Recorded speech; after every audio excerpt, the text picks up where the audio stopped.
While President Trump calls it a, quote, dead issue, lawmakers and survivors are still pushing for the release of all the Epstein files. A bipartisan discharge petition that would force a vote to release the documents is inching closer to having all the 218 signatures it needs. This after a newly sworn-in Democratic Congressman, James Walkinshaw, won his special election in Virginia last week and signed onto the petition, bringing the total number of signatures to 217. And now Congress is preparing to get new information as the Treasury Department says it will fully cooperate and share financial records with the House oversight probe into Epstein. Joining us now is Liz Stein. She is an Epstein survivor and an anti-trafficking advocate and educator. Also with us is MSNBC legal correspondent Lisa Rubin. She's also the host of MSNBC's Can They Do That on YouTube. Liz, we want to start with you. You were really brave and went down with all the other survivors, with Representatives Massey and Marjorie Taylor Greene and Ro Khanna, and you were calling for the release of all of these materials. What is it like to have reached this moment of so much public interest in full transparency and the government stonewalling, the Trump administration stonewalling release? I think that for the survivors, we have seen this case opened up over and over and over again. And every time we think that it's being put to rest, something else happens. And so I think that our collective disgust, upset with the way that things have been handled really came to a head for all of us. And that's really what prompted us all to meet in Washington, because we felt like nobody was listening to us, but our collective voices were difficult to ignore.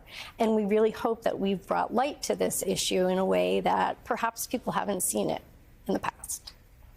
Lisa, I know that you've had a chance to take a look at the birthday book, which was the center of attention earlier this week. There was a lot of questions and, to some extent, Republicans twisting themselves over to basically say this was not Donald Trump's signature. It doesn't look like his signature. I don't want you to make a judgment call about whether it's his signature or not, but what did you learn from being able to see the book and kind of evaluating it with a critical eye? What questions do you have after looking at that book? I have a lot of questions about it, but let's start with the Trump of it all, because I'm not a handwriting expert and I don't want to analyze that.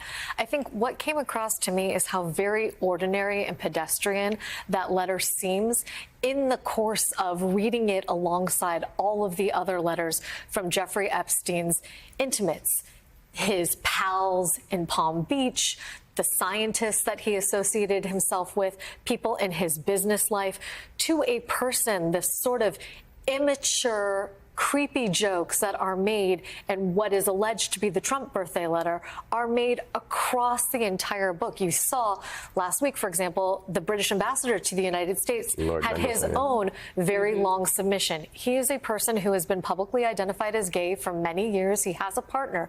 And yet, in his submission, one of the things that he says is that Jeffrey would fly in and out of his various homes, and he would leave his house guests home to entertain, quote unquote, interesting guests. And there is a picture of Peter Mandelson, the former British ambassador, with what looks to be a servant in the house whose face is blacked out, and then a very, very young woman who is in a state of undress, also whose face is redacted.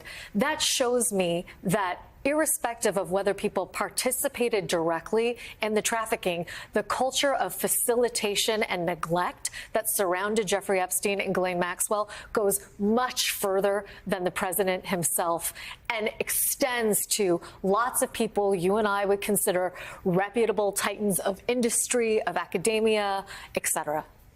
Liz, as a survivor, what is it like for you to, as we've received all these new revelations week after week, to hear people in powerful positions, high-profile officials say that this is all a hoax at times, to dismiss some of the physical evidence that colleagues like Lisa have had the opportunity to pore over? When you hear people speak about this case in that way, what impact does that have on you personally? I think that's something we should all really remember in this country, is that this is a crime. It's a crime of sex trafficking, and it's being politicized in a way that it really shouldn't be.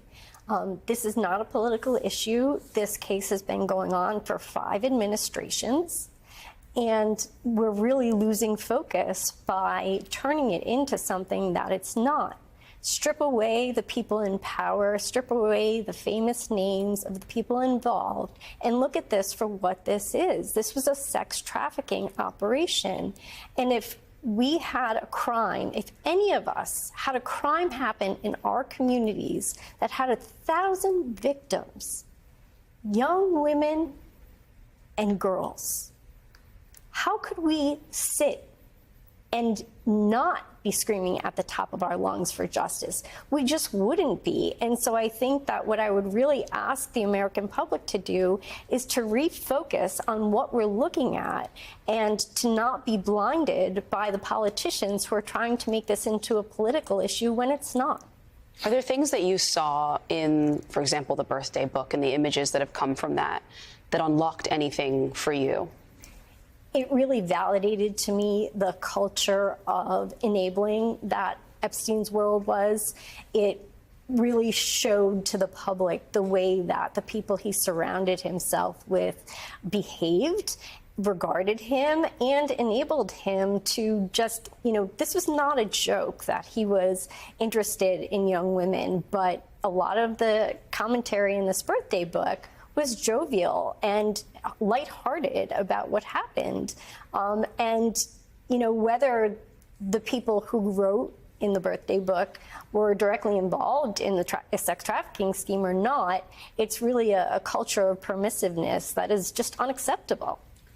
Can I ask you, Lisa, about the emails? Bloomberg had some very important emails this week that kind of reinforced the relationship between Ghislaine Maxwell and Jeffrey Epstein. How important is that trove of emails to lawmakers and others pursuing justice on behalf of victims? To some extent, she's already convicted as a sex trafficker. She's serving time in prison. Yep. But what does this new trove of emails do? Well, first of all, we don't know whether they're new, for example, to the Department of Justice. Right. These were 18,000 emails from Jeffrey Epstein's Yahoo account. And we know that others of his emails were available to Department of Justice investigators and in civil litigation because we've seen them as exhibits. But let's go back to your original question. How important are they to investigators? I should say, how important should they be to the Department of Justice now? Because they prove in many instances that when Ghislaine Maxwell sat down with Todd Blanche for that 2-day interview, she lied to him repeatedly. We have an email, for example, that's excerpted in the article. It shows Ghislaine Maxwell and Jeffrey Epstein talking about which of 2 crimes he should plead guilty to and which one she prefers. And yet, she told Todd Blanche that she was not involved in his criminal case, the one in Florida, whatsoever. She was not a part of it. This puts the lie to that. So I ask anybody who is compelled by some of the things that Ghislaine Maxwell said to Todd Blanche, not only should you remember that she was charged with perjury, but you should remember why. It's because she has a tendency to say the sort of self-serving things that she did to him when the record evidence, again and again, proves otherwise. When, Liz, you mentioned a galvanizing moment among all of the Epstein survivors, and I can't imagine that Ghislaine Maxwell getting the sit down with the Deputy Attorney General Todd Blanche wasn't that moment. You were so young. You were 21 years old when you met Ghislaine Maxwell at Henry Bendel's. And it started a horrific chain of assault and abuse for you.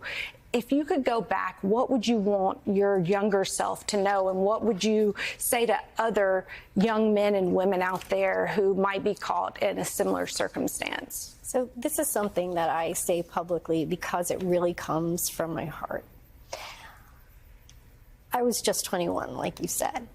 And although I felt like an adult, I wasn't intellectually.